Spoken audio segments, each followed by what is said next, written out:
오늘 출애굽기 14장 1절로 14절의 내용을 통해서 출애굽기 21강으로 은혜를 받습니다.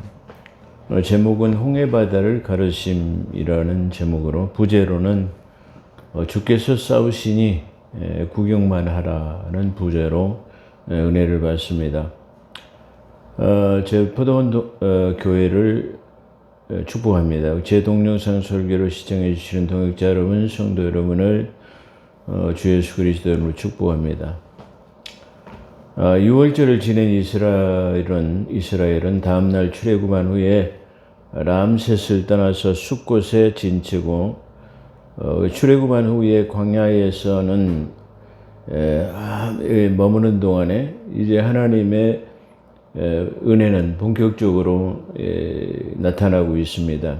그래서 광야에 머무는 동안에는 하나님의 특별한 관심과 사랑이 시작되는 곳으로 보면 되는데요.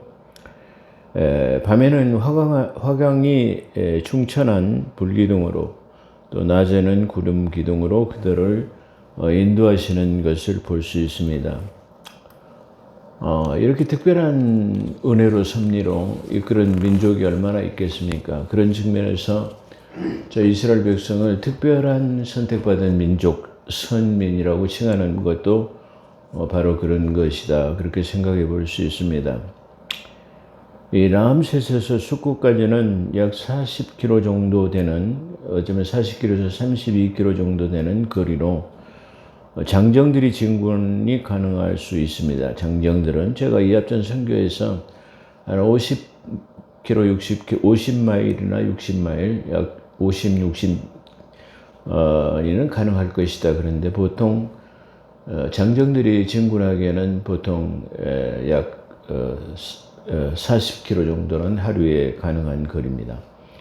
근데 노약자나 이런 짐승의 행보가 좀 느려질 수 있습니다. 그런 측면에서 보면 많은 이 안티크리스트들이 공격해오는 이 장이 집중적으로 공격해오는 것이 바로 이 출애굽기 14장입니다. 왜 그러냐면은 하나님께서 출애굽한 이스라엘 백성들을 숫자를 세라 그랬는데 20세부터 50세까지 전쟁에 나가서 싸울 만한 용사들이 60만 3,550명이었는데요. 그게 수에 가담하지 않은 것은 노약자들, 나이가 많이 드신 남자들, 여자들, 그리고 어린아이와 유부녀들, 이렇게 합하면은 약 300만도 넘을 것이다. 근데 거기에 중다한 잡족이 포함됐기 때문에 한 400만쯤은 되었을 것이다, 그렇게 추론하고요. 그 다음에 거기는 많은 애굽에 있을 때 고센이라는 땅에서 목축업을 했는데, 그 증식된 양떼들이나 소떼들을 다 합하면은 생명체를 가지고 있는 생명체, 사람과 짐승의 숫자를 하면 1000명도 넘을 것이다, 이렇게 생각을 하는 겁니다. 안티들의 생각입니다. 그렇기 때문에 보편적으로 이 피난민처럼 이렇게 간다고 한다면 그 대열이 쫙 이루 헤아릴 수가 없고, 그러니까 다시 말하면 저 람셋에서 출발해갖고 선두가 다시 말하면 저 숫곳에 도착하면 후미는 아직 출발도 안 했을 것이다, 이렇게 생각을 해가지고 공격을 많이 해옵니다. 성경은 우리가 믿음이 아니고는 이해할 수 없는 것들이 많이 있죠. 왜 그러냐면 하나님께서는 히브리서를 통해 가지고 천지 만물을 하나님의 입김으로 창조하셨다, 손가락으로 만드셨다, 그렇게 하는데 그거를 물리적이나 과학적으로 입증할 수 없는 것이고, 그것을 바로 믿음으로만 가능하다. 그러니까 어떻게 하나님이 사람의 몸을 입고 올 수 있느냐? 믿음으로 가능한 것이다. 어떻게 사람이 무리를 걸을 수 있는 것이냐라고 말할 때도 역시 그건 물리학이나 그 과학이나 이런 것들로 입증할 수 없는 것들입니다. 그런 것들은 바로 믿음으로만 가능할 수 있다라고 생각합니다. 그래서 이 출애굽기 14장도 우리가 믿음을 가지고 이것을 볼 때 우리가 더 큰 은혜가 될 것이다. 그렇게 생각할 수 있습니다. 아니, 안티들이 공격하는 것들이 불기둥과 구름기둥에 대해서는 말하지 않아요. 홍해바다가 갈라진 것에 대해서는 말하지 않아요. 근데 이 숫자를 가지고 어떻게 그것이 도열을 해가지고, 이 진군을 해가지고 나갈 수 있겠느냐라고 하는, 그건 이 바이블, 이 성경이 가지고 있는 허구다, 이렇게 표현하고 있습니다. 그런데 제가 좀 그런 측면에서 설명을 드린다고 한다면, 믿음에 큰 도움이 될 것이고 큰 은혜가 될 것이다, 이렇게 생각해 볼 수 있습니다. 하나님께서는 어떻게 보면 그것까지 그런 측면들도 감안하셨기 때문에 이 앞전 성경을 보면은 하나님께서는 효과적인 이동 방법으로 뭘 생각하냐면 군대를 조직하고 대열을 지어서 진군하시라는 그런 내용이 나옵니다. 그건 바로 지금 이 많은 이 군중이 신속한 이동 방법을 할 수 있는 그런 방법이기 때문에 대열을 지어서 항우를 지어가지고 이 진군하라, 그렇게 볼 수 있습니다. 그렇기 때문에 앞서 설교한 대로 맨 앞선 선봉에는 세 개의 지파가 앞전 선봉에 서게 되는데요. 세 지파의 일진에는 18만 6,400명이라는 숫자가 민수기서 2장 9절에 기록되어 있습니다. 이진은 15만 1,450명으로서 민수기 2장 16절에 기록되어 있습니다. 삼진은 10만 8,100명으로 민수기서 2장 24절에 기록되어 있고요. 제4진은 15만 7,600명으로서 민수기서 2장 31절에 기록됐습니다. 삼진의 가장 숫자가 10만이 조금 넘는 숫자인데요. 이 삼진은 가장 쉽게 말하면 안전한 진군이라고 그렇게 말했는데, 선봉에 선 사람이 가장 격렬한 싸움을 벌이겠죠. 그 다음도 마찬가지고. 어떻게 그렇다고 한다면 제3진이 가장 안전한 대열이다, 그렇게 말씀드렸는데요. 이 대열의 숫자가 적은 것도 바로 베냐민 지파와 요셉의 두 아들인 에브라임과 므낫세의 지파, 그냥 한 지파를 그 요셉의 아들 중에서 두 지파로 나눴기 때문에 그런 측면에서 좀 숫자가 적다, 그렇게 말할 수 있고요. 이 앞전에 말씀드린 것처럼 왜 그들을 가장 안전한 진군의 방법, 가장 가운데다가 진군할 수 있도록 했는가, 그렇게 생각해 보면 자기 가장 사랑하고 아끼는 장자의, 다시 말하면 분깃을 소유하고 있는 지파가 바로 이 요셉의 지파인 므낫세 에브라임 지파, 그 다음에 라헬의 소생인 베냐민이 그 속에 들어있기 때문인가로 그렇게 볼 수 있습니다. 그런 측면을 볼 때 하나님께서는 장자의 우선순위를 가장 존중하고 그것을 소중하게 여기시는, 장자의 유업을 물려받을 것에 대한 것들을 소중히 보시는 그런 측면이다. 그렇게 장자의 결승권을 갖고 있기 때문이다. 그런 측면에서 또 보호하시는 게 아닌가, 한번 그렇게 생각해 볼 수 있습니다. 60만 3,500명이 다시 말하면 대오를 지어서 진군하려면 어떤 방법이어야 되겠는가를 제가 연구해 보았습니다. 그러더니 보통 우리가 그 사극 영화에도 보면 전쟁에 나갈 사람 앞에 선봉에 서게 되면 쭉 이게 도열해 가고 있는데, 그들 전쟁의 그 사기를 덮기 위해서 그 사령관, 그 대장이 그 저쪽 끝에서 이쪽 끝에까지 왔다 갔다 말을 타고 왔다 갔다 하면서 그 전쟁을 독려하는 그런 내용을 우리가 볼 수 있죠. 뭐 알렉산더 대왕이라는 그 영화를 보면 그런 것이 잘 나타나고 있습니다. 그런 것을 우리가 연상해 보면서 맨 앞줄을, 다시 말하면 이 15만 명이 진군을 하려면 어떻게 도열을 해야 되느냐, 그러면 약 한 줄에 약 400명씩 줄을 서게 됩니다. 그래서 그 400명이 줄을 서가지고 진군하게 되는데요. 이 400명이 10줄이면 4,000명이 되는 것이고요. 100줄이면 4만 명, 약 1000줄로 도열하게 되면은 약 40만 명이 도열하게 됩니다.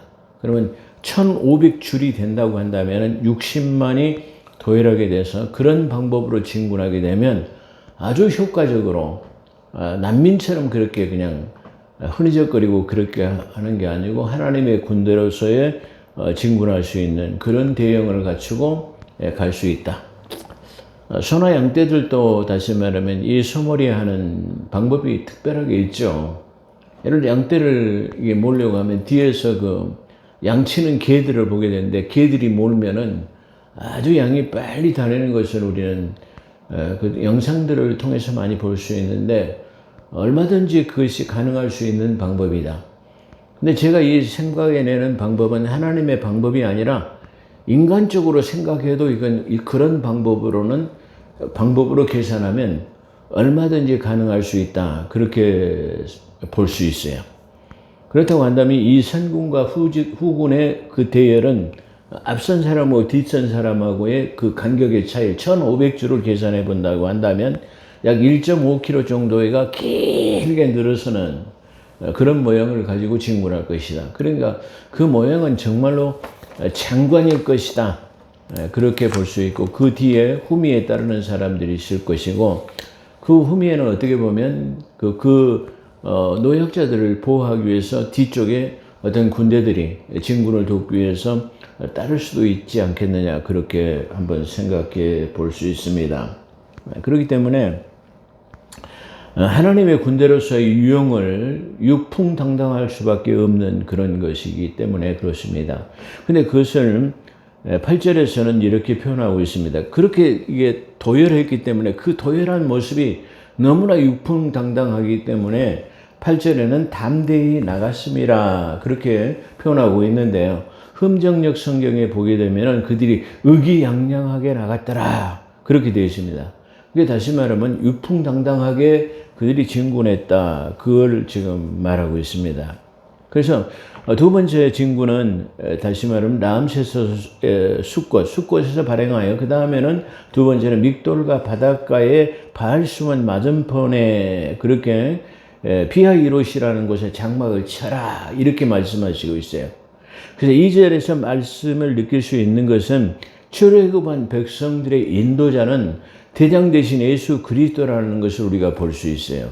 그렇기 때문에 숫자를 세워라, 도열하라, 진열하라, 어떤 방법으로 진군해라.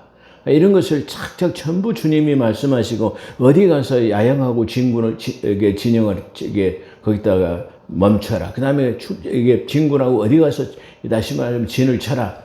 이런 것을 지금 주님께서 세심하게 모세를 통해서 말씀하시고 계신다라는 거예요. 그렇기 때문에 이걸 통해서 우리가 볼 수 있는 것은 지금 저희 이스라엘 백성들의 이게 진군하시는 그 대장, 진두지휘하시는 분은 바로 예수 그리스도라는 것을 우리가 볼 수 있습니다. 그런 측면에서 우리는 항상 예수님을 대장 되신 예수 그렇게 표현하는 것도 그런 것 때문이다라고 그렇게도 볼 수 있습니다. 그래서 주님께서는 친히 군대 조직을 편성하시고 그 다음에 1절은 누가, 2절은 누가, 3절은 누가, 4절은 누가 대장이 되고 다시 말하면 거기에 보면 민수기서에 보면 누가 대장이 되어서 그 지파를 이끌어가고 누가 대장이 돼서 지파를 이끌어가는 것까지도 아주 상세하게 기술하고 있습니다.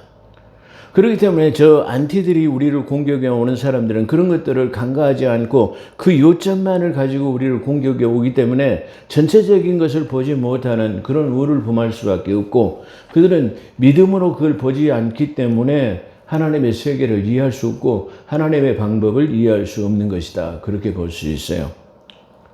하나님은 능치 못함이 없으시는 것을 우리가 볼 수 있어요. 아까 말씀드린 것처럼 어떻게 이게 밤에는 화강한 그 중천한 그 불기둥이 서가지고 다시 말하면 400망도 넘는 그 진영을 환하게 밝힐 수 있겠느냐는 말이에요. 그러니까 우리가 지금 애굽에 있을 때도 그 재앙을 내릴 때도 어떻게 해요?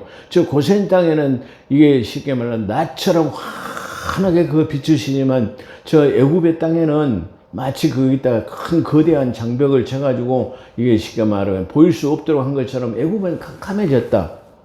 그걸 뭘로 설명할 수 있을 것입니까? 그런 것들이 전부 다 우리 믿음의 눈으로 가능한 것입니다. 나와 여러분이 나아가는 길도 이렇게 하나님과 함께 하시면 우리의 나아가는 것이 광명천지가 될 것입니다. 그러나 하나님이 없는 어두운 세상은 바로 암흑과 같은 존재가 될 수밖에 없습니다. 우리가 눈으로 보이지는 않고 여전히 해는 떠서 지고 다시 떠서 지지만은 그렇게 강명한 곳에 살지만은 우리가 보이지 않는 영적 세계는 이와 같이 캄캄할 수밖에 없다라는 것을 우리가 단적으로 표현할 수 있는 그런 방법이다. 그럴 수밖에 없어요. 우리가 보이지 않는 세계에서 일어나는 것을 어떻게 알 수 있겠습니까? 그 영적으로 흑암의 세력, 어두운 세력들로 우리를 얼마든지, 얼마나 이렇게 다 지금 해코지 하려고 하는 것들이 얼마나 많겠습니까? 뒤에서 이 모략으로 우리를 폄훼하고, 우리를 몰락시키려고 하고, 쓰러뜨리고 넘어지게 하고, 자빠지게 하려고 하는 것들이 얼마나 많겠습니까? 그런데도 불구하고 하나님께서는 우리가 천군 천사를 통해서 성령의 역사를 통해서 우리를 지탱할 수 있도록, 걸을 수 있도록, 다시 말하면 그렇게 하시는 거예요. 그래서 소년이라도 장정이라도 자빠지고 넘어질지라도 너희는 독수리같이 날개치며 올라갈 수 있다라는 측면은 바로 그런 것을 말할 수 있다. 그렇게 볼 수 있어요. 우리는 하나님을 떠나서는 살 수 없는 존재입니다. 전능자의 그 능력 안에 우리가 거주하지 않으면 살 수 없습니다. 그분이 우리의 인도자가 되지 않으면 우리가 살 수 없는 존재가 바로 인생의 나약함입니다. 생사여탈권을 가지고 계시는 분은 바로 그분이에요. 우리가 젊다고 젊은 것을 자랑할 수 없습니다. 늙다고 낭망할 수 없습니다. 인간의 수완을 정해놓으시고 하나님께서 젊은 사람도 취하시고 늙은 사람도 취하시는 모든 권한이 그분 앞에 있습니다. 그렇기 때문에 우리는 모든 것을 그분 앞에 맡길 수밖에 없다는 사실을 우리가 이 출애굽을 통해서 우리가 기억해야 합니다. 그런 믿음이 우리가 이 출애굽을 통해서 생겨나야 합니다. 믿음의 눈으로 보지 않기 때문에 아까 그런 현상이 나타나는 거예요. 어떻게 다시 말하면 난민들이 이게 걷는 것처럼 길게 늘어서 가지고 한다면 끝도 갓도 없는 이 400만의 이 군중이 얼마나 그 대열이 길겠습니까? 그래서 하나님께서는 그런 것까지도 염두하시고, 그러니까 저 하나님께서는 저 이스라엘 백성들을 찾아오실 때 그들을 기억하셨더라. 이 기억하셨더라는 것을 저는 항상 권념이라는 말로 바꿔 쓰는데요. 이 권념이라는 것은 그들을 마음에 새기고 기억하시고 돌보시고 그들을 어떻게 돌보실 것을 계획하시는 것까지가 포함되어 있는 것이 권념이에요. 그러니까 하나님께서 저 430년 만에 저 이스라엘 백성들을 찾아오신 것은 그들을 어떻게 저들을 구원할 것인가, 저 강팍한 바로의 마음을 어떻게 녹여가지고 끌고 오실 것인가, 그 계획은 이미 10가지의 재앙을 통해가지고 기사와 이적을 통해서 하나님 되심을 보이고, 저 이스라엘 백성들에게 믿음을 보인과 동시에 나는 너희 하나님이 되기 위해서 찾아왔다. 네, 이러한 계획으로 너를 이끄시겠다라고 하는 계획이 그 속에 포함되어 있다. 그렇게 볼 수 있어요. 그렇기 때문에 하나님께서는 그 모든 것을 다 알고 계시면서 이렇게 대오를 짓고 항오를 짓고 누가 대장이 되고 진군하는 그런 모든 모습까지를 우리에게 보이고 계신다. 그렇게 말할 수 있습니다. 그래서 출애굽한 이스라엘 백성이 하나님의 인도하심을 받은 것처럼 우리도 이 세상 광야에서 하나님의 인도하심이 있어야 승리하는 삶을 살 수 있게 되는 것으로 그렇게 믿습니다. 그렇게 저는 믿습니다. 그렇게 우리가 살 수밖에 없음을 우리가 볼 수 있습니다. 3절의 내용을 보면은 비하이롯이 이러는 곳은 아마 테러가 없는, 병법에도 없는, 할 수 없는 곳에 진을 치고 바로를 유인하고 있는 하나님 되심을 보이시기 위한 것을 4절을 통해서 볼 수 있어요. 그러니까 이곳은 지금 바닷가고 왼쪽에는 바알스몬이라는 맞은편에, 그쪽 저쪽 맞은편에는 바로 마라의 쓴물, 그리고 엘림이 있는 곳에 지금 반대편 거대한 산이 있는 곳이에요. 그리고 한쪽은 바닷가가 있는 협곡 같은 곳에 지금 그들을 유진하라고 있어요. 테러가 없어요.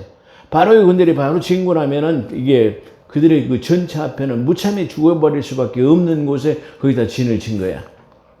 어떻게 보면 지금 이 첩자들, 스파이라고 하는 사람들이 바로에게 지금 이걸, 지금 이스라엘 백성들이 출애굽해가지고 말이야, 지금 저 협곡에 테러가 없는 곳에 지금 주둔하고 있단 말이야.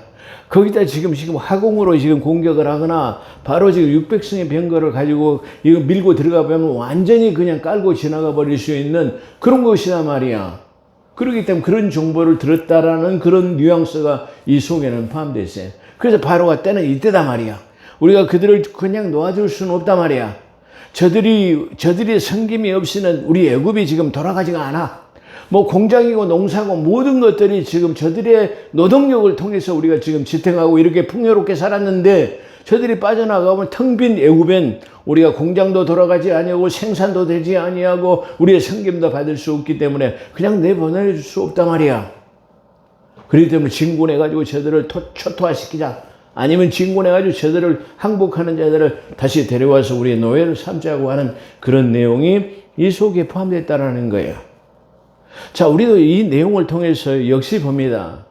우리가 믿지 않는 사람들이 예수 그리스도를 믿으려고 하니까 우한풍파와 환난이 많이 닥친다고 그래요. 왜 그럴까요?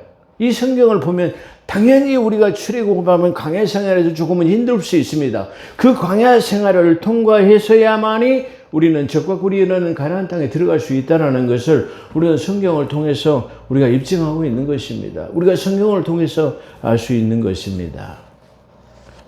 자, 그런 측면에서 우리는 하나님께서 저 이스라엘 백성들을 지금 저 바로 왕을 유인해 오는 거예요.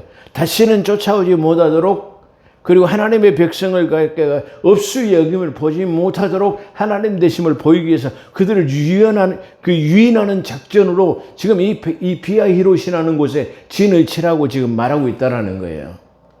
그러기 때문에 왜 우리가 일반적인 병법에도 없는 저곳에다 쉽게 말하면 이게 진을 치게 되면 다시 말하면 이게 테러가 없는 곳인데 왜 그렇게 될까요? 그러니까 우리가 삼국지도 보잖아요. 그 적벽대전이라는 것을 우리가 통해서 볼 수 있는데 서로 이게 배를 갖다 연결하지 못하도록 해가지고 바람을 불게 하고 집중적으로 하공을 이게 투하해가지고 그들을 몰살시키는 내용이 나오잖아요. 어떻게 보면 지금 이런 곳으로 지금 이 협곡으로 그들을 사실은 유인해가지고 지금 하나님께서 홍해바다를 가르셔가지고 그들을 그 테러를 열어가지고 빠져나가게 하시고 이들을 갖다 전멸시키는 내용이 이 속에 들어있다. 그러니까 정말로 우리가 생각해보면 기상천외한 그런 방법들이 이 병법이 지금 여기서 나타나고 있다. 그렇게 볼 수 있어요. 군대의 지휘관이라는 그 장군들, 사단장들, 연대장, 대대장들 이런 사람들은 이 민수기 성경을 잘 연구한답니다. 이 성경을 연구하지 않고는 작전에 실패한다고 그래요.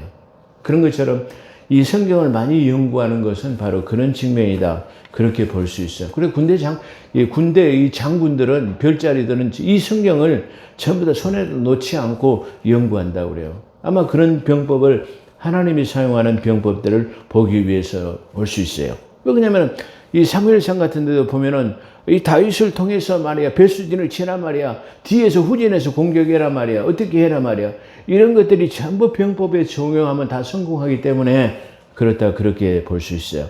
그런 측면에서 삶의 모든 지혜는 성경에 있다, 이렇게 말씀드릴 수도 있을 것입니다.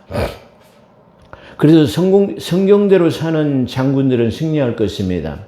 성경대로 사는 백성들은 승리하게 될 것입니다. 성경대로 살면은 하나님의 인도하심을 받을 수 있을 것입니다. 우리가 볼 때 지금 마지막 부분에다가 제가 하나님의 응답 받는 방법을 좀 기록해 놨어요.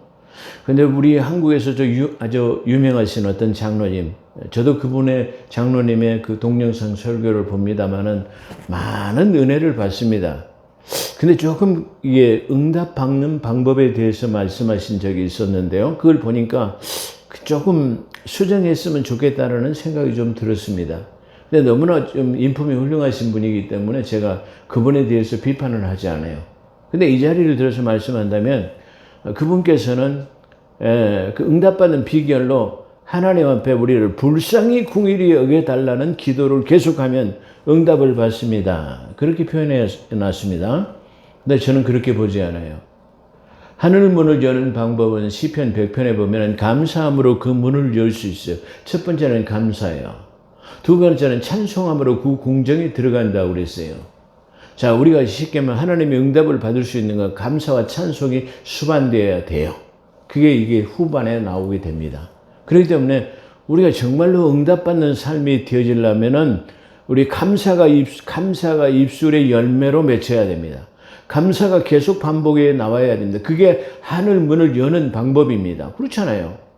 사람이 생각이나 방법, 다시 말하면 어떤 체험이나 그런 것을 통해서 오는 게, 체험이라는 것은 그 사람의 국한된 것이라고 볼 수 있어요.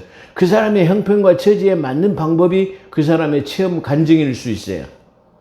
그렇기 때문에 그 장로님 스스로 말하더라고요. 간증과 하나님의 설교의 말씀하고는 어떤 것이 차이냐 말이야. 간증이라고 하는 것은 들으면 감격되고 슬프고 이게 눈물이 나고 기쁨이 나기도 하고 그렇지만 그거는 뭐예요? 우리의 영혼의 울림이 없다라는 것입니다. 근데 하나님의 설교 말씀에는 다시 말해 감격과 기쁨이 없다 할지라도 우리 영혼을 살리는 영혼의 울림이 있다라는 거예요. 그래서 빵과 떡으로만 살 것이 아니라 하나님의 말씀으로 산다라는 것은 이게 간증은 보고 잊어버리고 그때 그 순간으로 끝나지만 하나님의 말씀은 영원히 우리의 영혼 속에 각인되어 가지고 또 그 각인된 그 하나님의 영의 양식으로 우리가 승리할 수 있다는 것을 말하는 것입니다. 이 자리를 통해서 말씀드릴 수 있는 것은 간증도 좋습니다. 그렇잖아요. 간증도 필요한 것입니다. 그들의 믿음을 통해서 그들이 어떤 체험을 통해서 다시 말하면 하나님의 은혜를 받았는가 승리했는가를 우리가 교훈을 삼는 것 좋습니다. 더 중요한 건 하나님의 말씀이 거기에 포함되어야 된다는 걸 말합니다.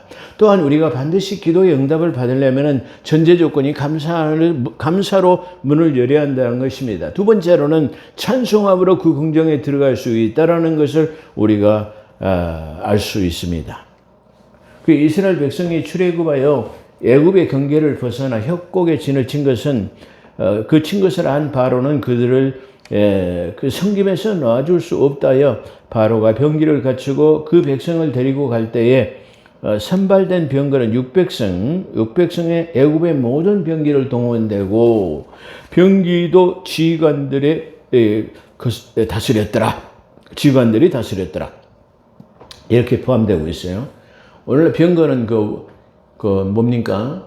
그 배는가 그런 영화에서도 보면은 그 네 마리 말을 보고 양쪽에는 이 톱니바퀴가 있어가지고 이게 말이 받고 지나가고 수레가 받고 지나가고 톱니가 가르고 일어나죠. 요즘 같으면 탱크 같은 것 이런 것들 때문에 지금 그런 거예요. 그 요즘에 유튜브에 보니까 중국이 거대한 그 국방력과 군사력을 가지고 있어요. 많은 군사력을 가지고 있어요. 근데 한국을 침공하지 못하는 그 이유가 있다고 그래요. 그 이유는 바로 우리 한국이 개발하고 있는 현무5라고 하는 그 미사일이 있는데 그 중국에 있는 거대한 그 산사댐을 한 방만 떨어뜨려 버리면 그 산사댐이 이게 무너지면 우리 저 서울 위에 있는 팔당댐에 139배나 되는 그 산사댐이 무너져 버리고 홍수가 나면은 그 도시 전체를 쓸어버리는 다시 중국의 전반을 쓸어버리는 그런 물난리가 되기 때문에 한국이 현무5를 무서워서 침공을 못한다는 겁니다. 이렇게 쉽게 말하면 이렇게 된 것처럼 저 600성의 병거 탱크 다시 말하면 우리나라는 뭐 자주포 K라인 같은 것들이 있기 때문에 그게 방산 수출이 되어가지고 지금 한국의 중요한 수출 재원이 되고 있어요. 사실 이 수출 대원도요 어느 날 우리가 이게 방산 사업이 발전된 게 아닙니다. 이거 우리가 거슬러 올라가면 박정희 대통령이 율곡 사업이라고 그래가지고 방위산업체를 육성해가지고 다시 말하면 거기서 근무하는 사람 병력을 면제해주고 다시 말하면 그걸 장려해가지고 너희는 뭐 포를 만들어라, 탱크를 만들어라, 실탄을 만들어라 이렇게 해가지고 다시 말하면 다시 말하면 기업체에다가 방산산업을 육성해서 율곡 사업을 주도해왔기 때문에 그 수십 년 그 결과물의 가치이다 이렇게 볼 수 있어요. 어느 날 하루아침에 되는 것이 아닙니다. 우리가 그런 것들을 생각해 봤을 때도 이 박정희 대통령의 위대함을 우리가 다시 한번 생각해 볼 수 있는 그런 계기가 될 수 있을 것입니다. 자, 그렇게 지휘관들이 거스렸고요. 그 내용으로 보아서는 바로는 아마도 첩자가 있어 아까 말씀드린 것처럼 정보를 제공받은 것으로 볼 수 있으며 이스라엘 백성들의 노동력이 없이는 아무것도 할 수 없음을 깨닫고 그들을 추경한 것으로 그렇게 볼 수 있습니다. 9절은 바로의 군대는 도보로 진군한 이틀째 이스라엘의 병거로 하루 만에 따라잡을 수 있었던 것으로 봅니다.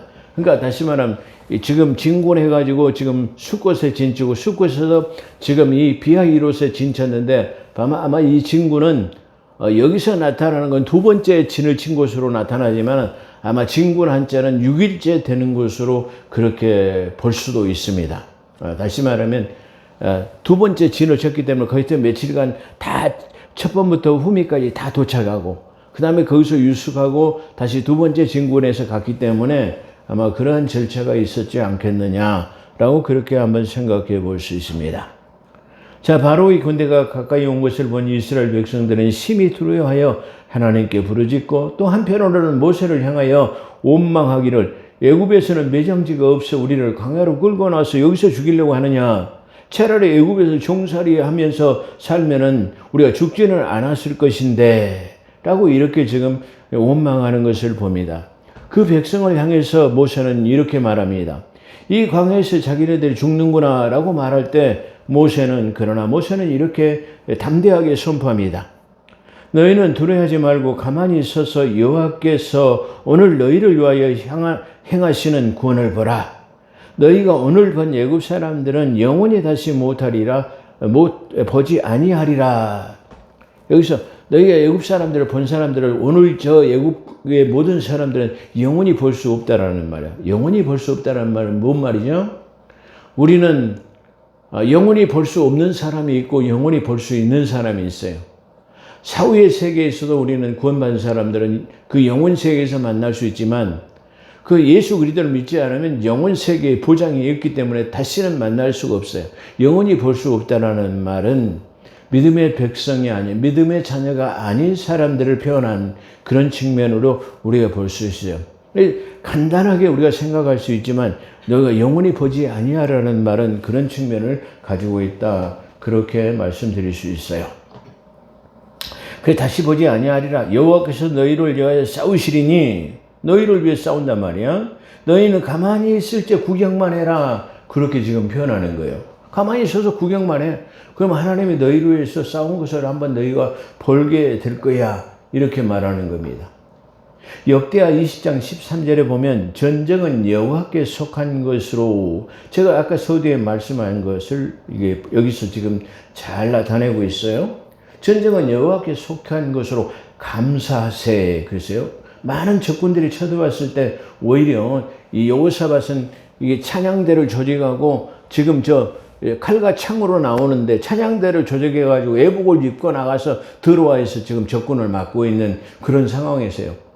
아니 적들은 지금 창과 칼로 이 화살로 지금 오는데 아니 성가대를 조직해 갖고 가서 찬양하는 게 그게 지금 맞습니까?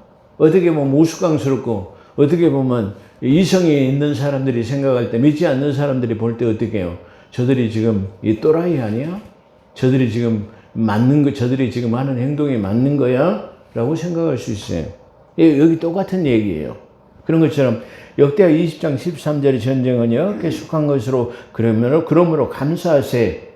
그의 인자하심이 영원하도다 하였더니 그 노래의 찬송이 시작될 때 복병이 치시니라. 이렇게 역대하 20장 21절로 22절에 나타나고 있습니다.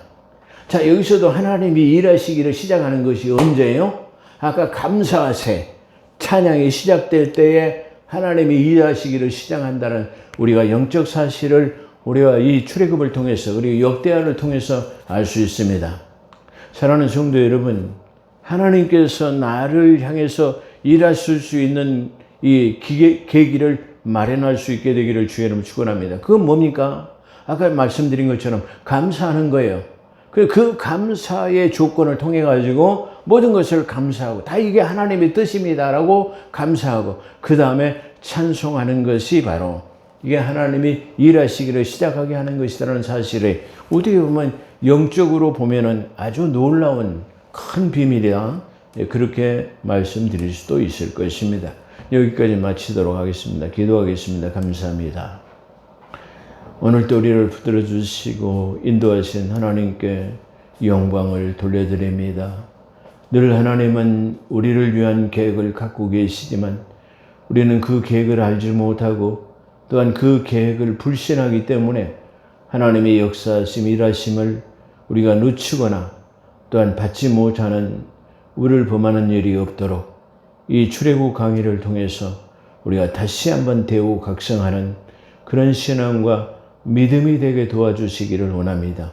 오늘도 함께 하신 것 감사하며 우리 구주 예수 그리스도 이름으로 감사기도 드리옵나이다. 아멘.